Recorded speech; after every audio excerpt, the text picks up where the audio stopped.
بسم الله الرحمن الرحيم الحمد لله رب العالمين والصلاة والسلام على سيدنا ومولانا محمد وعلى آل سيدنا ومولانا محمد وبارك وسلم. اللهم ربنا أرنا الحق حقا وارزقنا اتباعه وأرنا الباطل باطلا وارزقنا اجتنابه. اللهم أرنا حقائق الأشياء كما هي، ربنا زدنا علما وعملا وإخلاصا يا رب العالمين. اللهم انصر أولياءك في مشارق الأرض ومغاربها، اللهم انصرهم على عدوك وعدوه إنك على كل شيء قدير. اللهم فرج عنا وعن إخواننا في مشارق الأرض ومغاربها، اللهم انصرهم على عدوك وعدوهم. اللهم فرج عنا وعن إخواننا في مشارق الأرض ومغاربها، اللهم نفس كربنا وكربنا وثبت أقدامنا وأقدامها والطف بنا وبهم يا أرحم الراحمين يا رب العالمين. وصل وسلم على سيدنا ومولانا محمد وآله وصحبه وأزواجه وذريته أجمعين برحمتك يا أرحم الراحمين یا اللہ۔ اچھا جی، پچھلی نشست جو ہے ذرا بیچ میں چھوڑنا پڑ گئی تھی، تو وہیں سے شروع کرتے ہیں جہاں چھوڑا تھا، جتنا یاد آیا، کیونکہ مجھے موقع نہیں ملا اس کو دوبارہ سننے کا۔ برصغیر پاک ہند میں تو دو باتیں، پہلی بات جو دو انتہاؤں کے درمیان جو وسطی ہو گیا، وسطی نقطہ نظر ہے، اس پر بات ہو گئی تھی کافی۔ کرم برصغیر پاک و ہند میں سائنس پرستی کے اس اپروچ کے رد عمل، یہ آپ کو نہیں پتا ہے یعنی رد عمل کا کیا مقصد ہے؟ یہ ہو سکتا ہے رد عمل بھی ہوا ہو، لیکن یہ کہ ضروری نہیں ہے کہ ہر چیز رد عمل ہو۔ یعنی سر سید کا ایک نقطہ نظر ہے، پرویز کا ایک نقطہ نظر ہے، دوسرے لوگوں نے ان چیزوں کو دوسری طرح سے سوچا۔ اس کا لازماً یہ مطلب نہیں ہے کہ وہ رد عمل ہے سر سید، اور اگر آپ کسی اسپیسیفکلی دعویٰ کرنا ہے کہ وہ رد عمل ہے تو اس کو ثابت کرنا ہو، اور یہ بڑا مشکل کام ہوتا ہے۔ لکھنا تو آسان ہے، مطلب چین آف کوزیشن کو جو ہے ثابت کرنا بڑا مشکل ہے۔ برصغیر پاک ہند میں سائنس پرستی کی اس اپروچ کے رد عمل میں ایک دوسری انتہا پسندانہ اپروچ ہے۔ تو جو چیز پچھلی بار جو ہے بار بار عرض کرنے کی کوشش کی کہ یہ انتہا پسندی اور غیر انتہا پسندی، یہ یعنی ریٹوریکل ٹیکنیک کے لحاظ سے تو اس کا کوئی فائدہ ہو سکتا ہے، لیکن دلیل کے طور پہ اس کا کوئی فائدہ نہیں ہے، کیونکہ آپ ان کو انتہا پسند کر رہے ہیں، وہ آپ کو انتہا پسند کریں گے۔ تو مطلب یہ ہے کہ اصل مسئلہ یہ ہے کہ حق کیا ہے آپ کے نزدیک کسی معاملے میں، یہ اصل مسئلہ یہ نہیں ہے کہ وہ رد عمل ہے یا انتہا پسند ہے یا وغیرہ، کیوں اس سے مطلب یہ ہے کہ جس چیز پہ آپ گفتگو کر رہے ہیں اس کے بارے میں جو ہے مثبت تصور جو ہے اخذ نہیں ہوتا۔ تو برصغیر پاک ہند میں سائنس پر، اور دوسری بات یہ کہ سائنس پرستی کیا ہے، یعنی یہ بھی ایک ریٹوریکل ڈیوائس ہے۔ سائنس پرستی کیا ہے، یعنی اس کی کئی شکلیں ہو سکتی ہیں۔ سائنس پرستی ایک چیز ہے، لیکن یہ کہ اس کا مطلب کیا ہے یہ اہم ہے۔ اور اسی طرح جو ہے سائنس دشمنی بھی ایک ریٹوریکل ڈیوائس تو ہو سکتی ہے، لیکن یہ کہ اس کا متعین کوئی معنی نہیں ہے اگر آپ اس کو تو جو ہے خاص طور پہ بیان نہ کریں تو ایک دوسرے اپروچ نے جسے ہم سائنس دشمنی کا نام دے سکتے ہیں۔ تو یہ مطلب سائنس پرستی، سائنس دشمنی، انتہا پسندی، وسطی، اس سے کوئی مسئلہ حل نہیں ہوگا۔ اس سے ہمیں یہ پتہ نہیں چلے گا کہ سائنس کیا ہے، اس کا تعلق جدید سائنس کیا ہے، اس کا تعلق اسلام سے کیا ہے اور کیا نہیں۔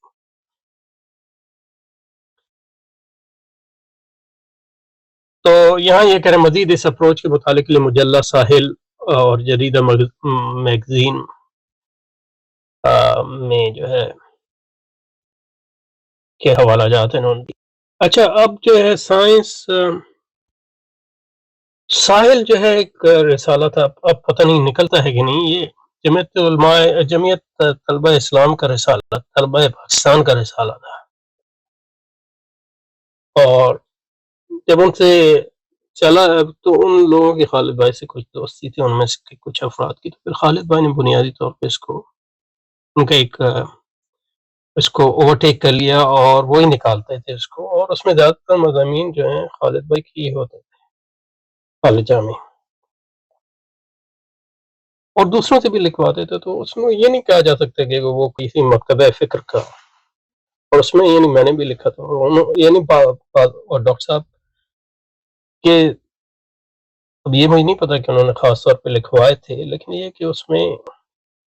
ڈاکٹر صاحب کے مضامین بھی چھپتے تھے اور دوسرے لوگوں کے بھی چھپتے ہوں گے، تو یہ آپ نہیں کہہ سکتے کہ سائل میں جو کچھ ہے وہ کسی مکتبہ فکر کی سے متعلق تھا۔ اور جریدہ میگزین جو ہے وہ اس کے میں نے کوئی شاید دیکھی نہیں ہے، یا ایک آدھ دیکھی ہو، اس کے بارے میں کچھ نہیں کہہ سکتا۔ کہنے کا مقصد یہ ہے کہ ساحل اور جریدے میں جو مضامین شامل ہوئے، اس میں ضروری نہیں ہے جن افراد نے لکھا ہو ان کا سائنس پہ، جنہوں نے بھی لکھا ہو ان کے سائنس پہ جو ہے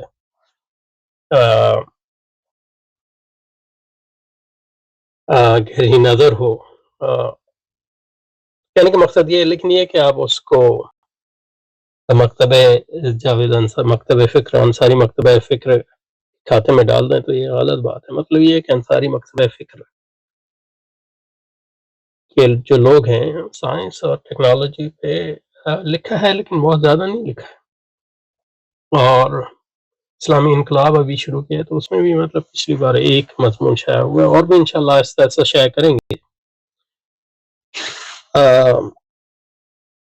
تو ایک ہماری عمومی سوچ تو ہے اس بارے میں، لیکن یہ کہ اس کو پوری طرح جو ہے اس طرح ڈیولپ نہیں کیا جا سکا ہے جس طرح دوسرے شعبوں میں، کیونکہ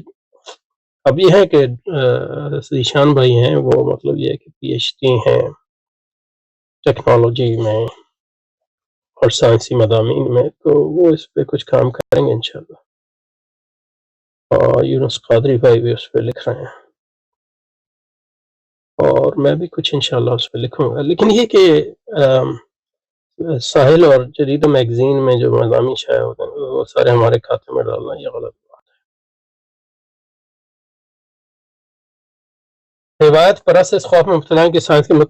مطالعے سے ان کی متصوفانہ اور کلامی روایت میں موجود خدا کے بارے میں جھوٹے تصورات پر زد پڑے۔ یہ ضرور نہیں ہے۔ مطلب یہ ہے کہ اب یہ روایت پرست بھی کیا ہیں، یعنی روایت پرست جو ہیں یعنی ٹریڈیشنلسٹ جن کو کہتے ہیں، وہ مغربی فلسفے میں مغربی فلسفے کے اندر ہی ایک مکتبہ فکر ہے، یا مغربی فلسفہ اس کو نہ کہیں، جو فرانس وغیرہ سے نکلا ہے اور پھر اس میں جو ہے انگلستان میں اس کا اثر ہوا، اور بنیادی طور پہ یہ لوگ جو ہیں صوفیہ سے متاثر تھے، خاص طور پہ جو مراکش مغربی صوفیہ، یعنی المغرب الاسلامی جس کو کہتے ہیں، نارتھ افریقن، شمالی افریقہ کے صوفیہ کے سلسلوں سے متاثر تھے، ان میں سے کئی لوگ مسلمان بھی ہو گئے۔ اس میں شوان کا نام آتا ہے، اس کے بارے میں پتہ نہیں ہے کہ وہ حقیقت مسلمان تھا کہ نہیں، لیکن گائی ٹنجنی جس کا نام ہے حسن عبد الحکیم، وہ مسلمان ہے، اور یہ تھا کہ اس کا انتقال ہو گیا، اللہ تعالیٰ اس کی مغفرت فرمائے۔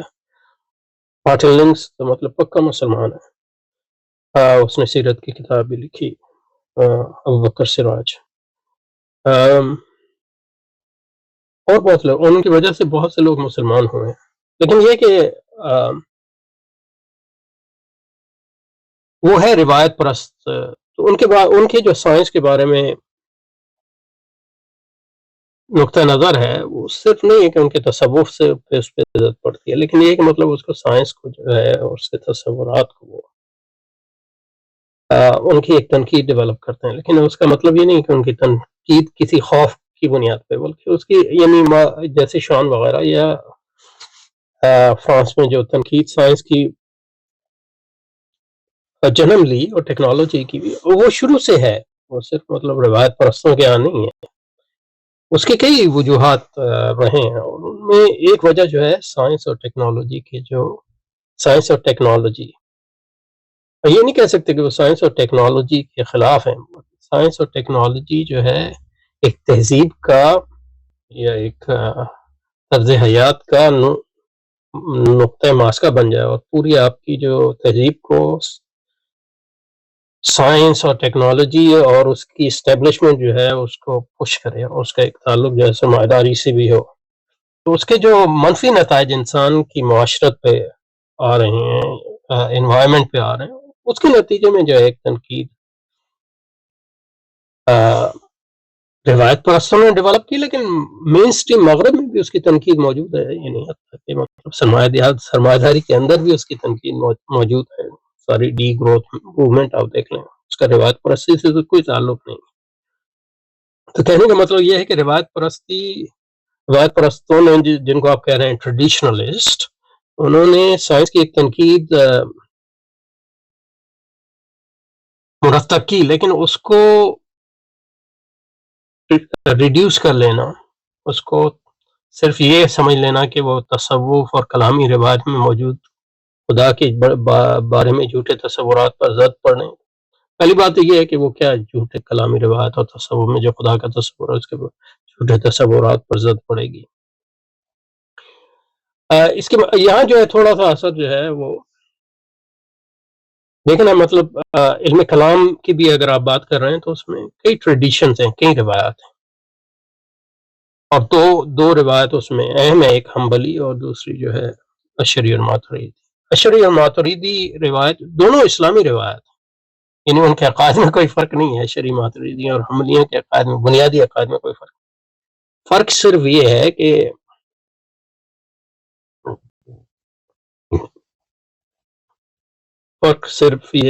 کہ جو اشعری اور ماتریدی روایت ہے اس کی فلسفیانہ بنیادیں جو ہے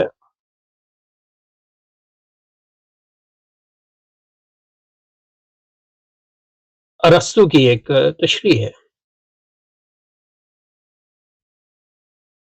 ارسطو کی ایک اسلامی تشریح، اور اس کی بنیاد پہ جو ہے اسلامی عقائد کا دفاع بھی کرتے ہیں اور اسلامی عقائد کو اس پیرائے میں بیان کرتے ہیں۔ اس کے برعکس جو حنبلی ہیں ان کی جو فلسفیانہ روایت ہے اس کو آپ امپیریسس روایت کہہ سکتے ہیں، تجربی، تو ارسطو کی فلسفے کے مخالف ہیں، لیکن تجربی فلسفہ کوئی اسلامی فلسفہ نہیں ہے، وہ بھی یونانیوں کے ہاں سے ہی آیا ہے، ابن تیمیہ وغیرہ نے یعنی یونانی سے ہمیشہ سے یونانیوں کے ہاں دو روایت رہی ہیں، ایک ارسطیلیسی اور لیکن اس کے مخالفین بھی تھے جن کو آپ عمومی معنوں میں تجربی فلسفی کہہ سکتے ہیں، اس میں اسٹوئکس بھی آ جاتے ہیں، ایپیکیورینز بھی آ جاتے ہیں اور دوسرے لوگ بھی آ جاتے ہیں، اور پھر وہ جو ہے لیکن وہ کبھی غالب روایت نہیں بنی تھی، اور چونکہ مغرب میں جو جدیدیت کی تحریک پڑی اس کا ہدف ارسطو ان معنوں میں نہیں تھا کہ وہ کوئی ارسطو کے خلاف تھی، لیکن کیونکہ وہ عیسائیت کے خلاف تھی اور عیسائیت کی جو غالب تشریح تھی وہ ارسطو کے فلسفے کے تصورات کے تناظر میں ہوئی تھی، تو اس لیے انہوں نے ارسطو کو ہدف بنایا۔ تو اس کا مطلب یہ نہیں ہے کہ اس نے ارسطو کو بذات خود کوئی ہدف بنایا، بلکہ اس تناظر میں ہدف بنایا، اس لیے جب مطلب عیسائیت کو شکست ہو گئی تو ارسطو کو انہوں نے ری انسٹیٹ کیا۔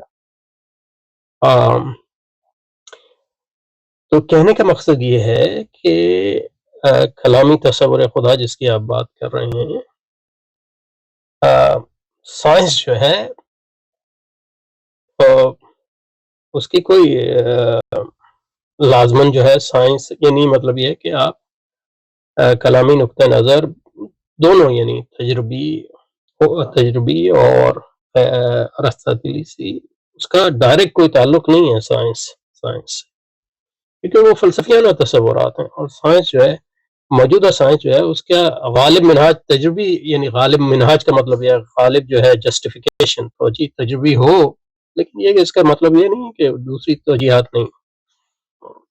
خاص طور پہ جو ہے فزکس جو ہے، خاص طور پہ تھیوریٹیکل فزکس جو ہے، جو ایبسٹریکٹ لیول پہ اس میں تجربیت بہت کم رہ جاتی ہے، اس کا منہاج جو ہے ریاضی ہے، اور ریاضی جو ہے اس کا تجربیت سے کوئی تعلق نہیں ہے، اور اس کا ایک تعلق بنتا ہے ارسطاطیلیسی فلسفے سے۔ تو کہنے کا مقصد یہ ہے کہ کلام اور سائنس میں اس قسم کا کوئی کازل لنک نہیں ہے، نہ تصوف میں، کیونکہ تصوف کے بھی کئی یعنی ایک تو مطلب یہ ہے کہ جو فلسفیانہ تصوف اور غیر فلسفیانہ تصور میں فرق کرنے کی ضرورت ہے، اور تصوف جو فلسفیانہ تشریحات ہیں وہ بھی کئی ہیں، اور ان سائنس کا ان سے ایسا کوئی تعلق نہیں ہے. آپ یعنی سائنس، موجودہ سائنس کو بلیو کر سکتے ہیں. اور بہت سے مطلب یہ ہے کہ جو صوفیاء ہیں مغرب میں آج کل جو سائنس کے منہاج کی ایز سچ وہ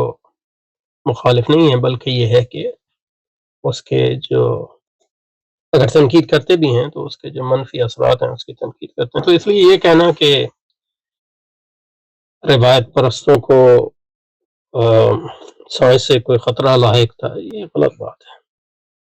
اور اس وجہ سے انہوں نے سائنس کا رد کرنے کی کوشش کی، یہ غلط بات ہے. وہ صرف سائنس کا رد نہیں کرتے، پوری مادی تہذیب کا رد کرتے ہیں، مادی. اور ہم ان کی جو رد ہے مغرب کا اس کو جزوی طور پہ مانتے ہیں، کلی طور پہ ہم اس کو غلط سمجھتے ہیں، اس لیے کہ وہ مغرب کو صحیح سے نہیں سمجھتے. مغرب کا مسئلہ صرف مادیت نہیں ہے، روحانیت بھی ہے، اور روحانیت جو ہے رحمانی بھی ہوتی ہے اور شیطانی بھی ہوتی ہے. اور ہر تہذیب کی طرح مغرب تہذیب بھی روحانیت پہ قائم ہے، یہ ہے کہ اس کی روحانیت شیطانی ہے.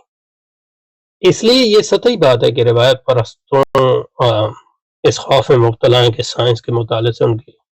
تصوف اور کلامی روایت میں موجود خدا وہ جھوٹے تصورات کیا ہیں آپ بتا دیں.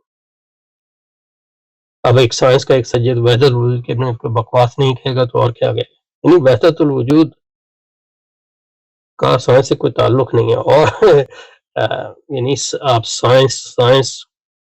خود، یعنی سائنس میں کئی سائنس خود وحدت الوجود کی اقرار کرتی ہے. وحدت الوجود کا کیا مطلب ہے کہ وجود جو ہے اس کی اصل ایک ہے. تو سائنس اس کا انکار کیسے کرے گی؟ سائنس جو ہے وحدت الوجود کی سب سے بڑی قائل ہے. اس کا مطلب یہ ہے کہ یعنی سائنس کا ابن عربی کے تصور سے کوئی تعلق نہیں ہے. آپ سائنٹسٹ بھی ہو سکتے ہیں، ابن عربی والے بھی ہو سکتے ہیں، اس میں کوئی یعنی obvious contradiction نہیں ہے، سمجھے نا. کیونکہ جس فلسفیانہ بنیاد پہ وحدت الوجود کیا، اور وحدت الوجود کے کئی تشریحات وحدت الوجود کی تشریحات کی جاتی ہیں، اسی فلسفیانہ بنیاد پہ سائنس کی بھی تشریح کی جا سکتی ہے اور کی جاتی ہے. اس سے یہ بھی سمجھ میں آتا ہے کہ سائنس کی کوئی ایک تصوراتی اور فلسفیانہ تشریح نہیں ہے، کئی تشریح ہیں، وہ کمپیٹنگ ہیں. اس میں آئیں گے انشاءاللہ. سبحانک اللہم و بحمدک، نشہد ان لا الہ الا انت، نستغفرک و نتوب الیک، صلی اللہ وسلم علی سیدنا محمد. تو ہم مطلب یہ کہ یہ دفاع کرنے کی کوشش کی روایت پرستوں کے، even though we are not ہم ٹریڈیشنلسٹ نہیں ہیں، ہم ماڈرنسٹ ہیں، ناٹ ٹریڈیشنلسٹ. لیکن یہ ہے کہ ان کی دفاع یہاں کرنے کی کوشش کی ان معنوں میں، یہ دکھانے کے لیے کہ یہ زبیر صاحب کے جو اعتراضات ہیں ان کی جو بنیاد ہے وہ کھوکھلی ہے. سبحانک اللہم و بحمدک، نشہد ان لا الہ الا انت، نستغفرک و نتوب الیک،